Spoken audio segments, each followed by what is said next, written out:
दोस्तों ब्रेकअप हो जाने के बाद हमेशा एक कन्फ्यूजन रहता है कि भैया ब्रेकअप हो जाने के बाद क्या सच में एक्स वापस आते हैं। मतलब कुछ लोगों का ये क्लियर कट क्वेश्चन होता है कि क्या भैया एक्स आते भी हैं कि नहीं आते, या फिर जो हम सब कर रहे हैं सब करना हमारा बेकार है।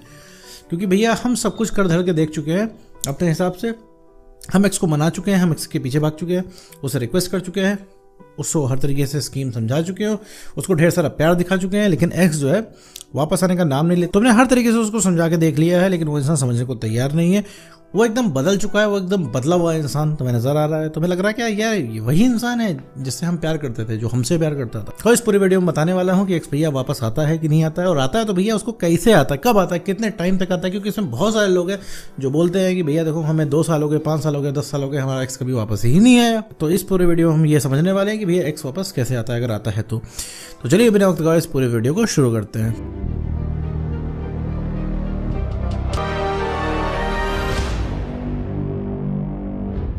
तो मेरे दोस्त, अगर तुम्हारा कोई रिलेशनशिप किसी ज़माने में किसी इंसान से रहा है, ठीक है, तो एक चीज़ समझ लो कि रिलेशनशिप ओवर हुआ है तो वो इंसान तुमको भूला नहीं है, ठीक है। बस वो इंसान तुम्हें हल्के में लेना उसने शुरू किया है। तुमको लग रहा होगा कि भैया वो इंसान जो है तुमको 1 साल से कॉल नहीं कर रहा है, 1 साल से कॉल इसलिए नहीं कर रहा है क्योंकि वो मज़े में है, क्योंकि उसे लगता नहीं है कि तुम कहीं जाओगे। जैसे तुमको लगता है ना कि वो कहीं वापस नहीं आएगा, जैसे वो वापस नहीं आएगा, वैसे उसको लगता है तुम कहीं जाओगे नहीं, ठीक है। तो वो इंसान तुम्हें भूला नहीं होता। तुम्हारे लिए खुशखबरी ये है कि वो इंसान तुम्हें भूलता कभी नहीं है, ठीक है। बस हल्के में लेता है। जैसे तुमने अभी दुनिया भर की चीज़ें हल्के में ले रखी हैं, ठीक है। बहुत सारी चीज़ें तुम्हारे पास भी हैं, अचीव्ड है, लेकिन जो है तुमने बाकी सारी चीज़ों को हल्के में ले रखा है, ठीक है। तो अब आ गए हो तुम यूट्यूब पे ये चीज़ समझने कि भैया एक्स वापस कैसे आएगा। तुम सोचो यूट्यूब पे जो तुम्हें आना पड़ रहा है, कोई थर्ड पर्सन बता रहा है कि एक्स आएगा कि नहीं आएगा, तो सोचो कि तुम अपने एक्स को कितना जानते हो। तुम सबसे पहले अपनी एक्स को कुछ भी नहीं जानते हो, यहाँ पे ये मान के तुम्हें चलना पड़ेगा, ठीक है। अगर एक्स को जान रहे हो तो तुम्हें पता होता वो इंसान क्या करेगा। क्योंकि अब रिलेशनशिप चल रहा था तो तुम्हें बिल्कुल भी अंदाज़ा नहीं था कि भैया वो इंसान ब्रेकअप करके चला जाएगा, ठीक है। कभी अंदाज़ा था नहीं था ना, तुम्हें लगता था कि भैया हमारा ब्रेकअप कभी नहीं हो सकता। आज जब ब्रेकअप हो गया तो तुम्हें लग रहा है हमारे रिलेशनशिप में हम कभी वापस उसको ला नहीं सकते हैं। तो यहाँ पे दोनों तरीके से तुम खुद के हिसाब से सोच रहे हो, तो तुम्हारे हिसाब से सोचने से नहीं चलता है मेरे दोस्त। अब इससे तो ये साबित हो गया कि भैया एक्स तो हाथ पैर जोड़ने से नहीं आने वाला है, एक्स रिक्वेस्ट करने से नहीं आने वाला है, और एक्स को तुम जितना स्पेशल फील कराओगे उतना ही वो तुमको डाउन फील कराएगा, ठीक है। क्योंकि वहाँ पे एक्स क्या है, बिल्कुल सेलिब्रिटी की तरह फील कर रहा है और तुम छोटे से फैन की तरह फील कर रहे हो, ठीक है। इस वजह से दिक्कत हो रही है तुमको, इस वजह से तुम्हारा जो एक्स है वो बहुत ज़्यादा चिल है। और वापस आने की बात करें तो भैया वो इंसान, पहले एक बात बताओ मेरे दोस्त, कमेंट में बताओ कि वापस वो क्यों आए, वो इंसान क्यों वापस आए। तुमने एक भी पॉइंट उसको वापस आने का नहीं दिया, तुम लगातार उसके पीछे पड़े रहते हो, कभी अपनी कमी महसूस होने नहीं देते हो। वो एक मैसेज कर दे तुम 100 मैसेज करने लग जाते हो, वो एक बार प्यार भरी बातें बोल दे तुम इसके बाद फिर तुम लग जाते हो पूरा एकदम एक पन्ने का मैसेज लिखने उस इंसान को। तो कहाँ से उस इंसान को रियलाइज़ होगा।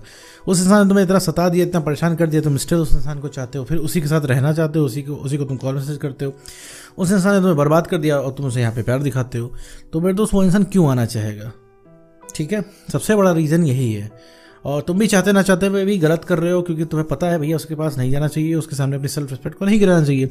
आत्मसम्मान की धज्जियाँ उड़ती है उस इंसान के पास जाने में, लेकिन नहीं, स्टिल तुम जाते हो।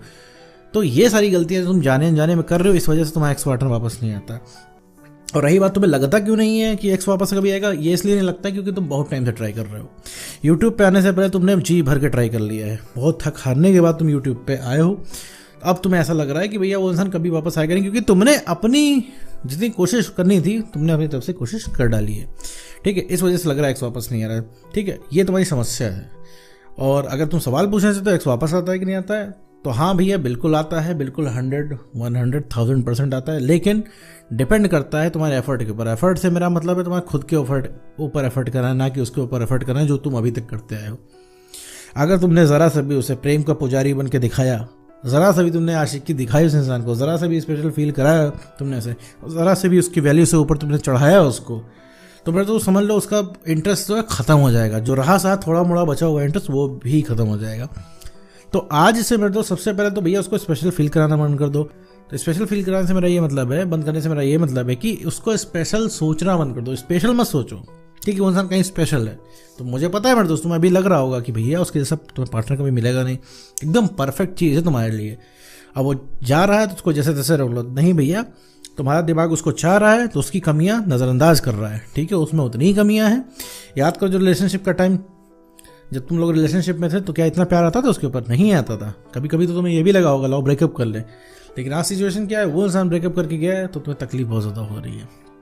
तो एक चीज़ समझो कि सेल्फ रिस्पेक्ट जो है तुम्हारी खत्म हो गई है। सेल्फ रिस्पेक्ट खत्म हो जाने के बाद एक्स वापस नहीं आता है, एक्स छोड़ के चला जाता है तो सेल्फ रिस्पेक्ट नहीं रहेगी तो एक्स नहीं रहेगा। जहाँ सेल्फ रिस्पेक्ट नहीं वहाँ पे एक्स नहीं, वहाँ पे आप भी नहीं, क्योंकि आपका जो है आइडेंटिटी पूरा चेंज हो गया, आपकी पहचान चेंज हो गई। क्या तुम मेरे दोस्त तब भी ऐसे थे? कमेंट में करके मुझे बताओ, कमेंट में बताओ क्या तुम पहले भी ऐसे थे मेरे दोस्त? पहले ऐसे नहीं थे तुम, पहले तुम्हारे अंदर कॉन्फिडेंस हुआ करता था, पहले हंसते खेलते इंसान था। अभी क्या है, तुम सब परेशान हो, इमोशनल हो हर चीज़, तुम हर चीज़ इमोशन से जोड़ देते हो, कहीं भी इमोशनल हो जा रहे हो, हर चीज़ को इमोशन में घुसा दे रहे हो। क्यों हो जा रहा है ऐसा? क्योंकि तुम्हारे अंदर इमोशनल स्टेबिलिटी खत्म हो चुकी है लगातार इस लड़ाई झगड़ों से। तो लगातार इमोशनल होने की वजह से तुम उससे ठीक से बात नहीं कर पा रहे हो। जब भी तुम उससे बात करते हो या तो रिक्वेस्ट कर रहे हो या तो फिर इमोशनल हो जाओ, या तो लड़ाई झगड़े कर दे रहे हो। कोई रोमांटिक गाना चल रहा है उसमें इमोशनल हो जा रहे हो, ठीक है, रिलेट कर ले रहे हो उसको भयंकर तरीके से, ठीक है, क्योंकि उस रोमांटिक गाने में वही लाइन है जो तुम फील कर रहे हो। तुम सैड सॉन्ग सुन रहे हो तो उसमें भी वही लाइनें आ रही हैं जो तुम फील कर रहे हो। तुम भयंकर तरीके से रिलेट करो, तुम्हें लग रहा है तुम बहुत बड़े आशिक हो। तो आशिक नहीं हो मेरे दोस्त, तुम्हारी बस वैल्यू कम है। तुमने अपनी वैल्यू खुद को समझा ली तो भैया एक्स वापस आ जाएगा। तुम्हें कुछ करना नहीं है, तुम ठीक है, सीधे कुछ मत करना, तुम अपना काम करना शुरू कर दो, ठीक है, और उस इंसान को नॉर्मल कर दो। बस इतने में ही बिजली की रफ्तार से वो इंसान आके घुटने टेक देगा, ठीक है, क्योंकि उसको वो डोज मिलती रहती है, ठीक है, तुम्हें उसको तुम्हारी डोज मिलती रहती है। इस वजह से वो इंसान मजे में रहता है, मजा बढ़िया चल रहा है, ठीक है। लेकिन जब वो इंसान पता लग जाएगा उस इंसान को कि भैया तुम उसके पीछे भाग नहीं रहे हो, अब तुम्हें मतलब नहीं है चाहे वो जहाँ जाए, जिसके पास जाए, चाहे वो जो करे, अब तुम्हें अपने से केवल मतलब है, तुम अब अकेले में खुश रह ले रहे। जब ये सारी चीज़ें जब एक्स के कान में पड़ेगी, जब एक्स फील कर जाएगा इस चीज़ को, तब उसके रोंगटे खड़े हो जाएंगे मेरे दोस्त, तब उसकी हालत ख़राब हो जाएगी। तब बहुत ज़्यादा प्रबल इच्छा होगी उसे तुमसे बात करने की। और जब तुमसे बात करने आएगा और तुम नॉर्मल बिहेव करोगे, रिलेशनशिप नहीं मांगोगे और हाय हेलो करके बात करोगे, जितना पूछेगा उतना ही बताओगे, तो मेरे दोस्त उसके पैरों तले ज़मीन खसक जाएगी। क्यों? उसे लगेगा भाई ऐसा क्या हो गया, जो इंसान उसके पीछे प्यार में पागल था वो आज उसको पूछ नहीं रहा है। तो जैसे तुम अब फील कर रहे हो वैसे उसको सारी याद आने लग जाएगी। यही तरीका है उसको रियलाइज़ करने का। मुंह से बोलोगे तो नहीं कोई तरीका है, मुंह से बोल के कुछ नहीं कर सकते। मुंह से बोल के सिर्फ उसका तुम कान पकाओगे और कुछ नहीं करोगे, अपना मुंह घिसोगे और उसका कान पकाओगे। इसके अलावा भाई मेरे दोस्त कुछ भी नहीं होता। बोल के समस्या सॉल्व होनी होती तो कब का हो जाती। तुमने क्या नहीं बोला, लेकिन बोलने से नहीं होता मेरे दोस्त। उस दिन उस इंसान को फील करा दो कि तुम भी कुछ हो। वो फील कैसे होगा भैया? बस किनारा कर लो, अपना काम करना शुरू करो और उस इंसान को नॉर्मल कर दो। 2 चीज़ बस, खत्म, खेल खत्म वहीं पे। तो भैया सेल्फ रिस्पेक्ट आपको बढ़ानी है, कॉन्फिडेंस आपको इंक्रीज करना है और इमोशनल स्टेबिलिटी मेंटेन करनी है, जो कि सिर्फ और सिर्फ अपना काम करने से आएगी। और वापस आते हैं मुद्दे पे, अगर तुम भैया पूछना चाहते हो एक्सपर्ट वापस आता है कि नहीं आता, तो हाँ भैया आता है 100%, लेकिन just depend upon your effort. आपके एफर्ट पे फर्क पड़ता है, वो 100% रहता है मेरे साथ। तो मेरे दोस्त उम्मीद करता हूँ आपको वीडियो समझ आएगा। तो आज की वीडियो में बस इतना ही।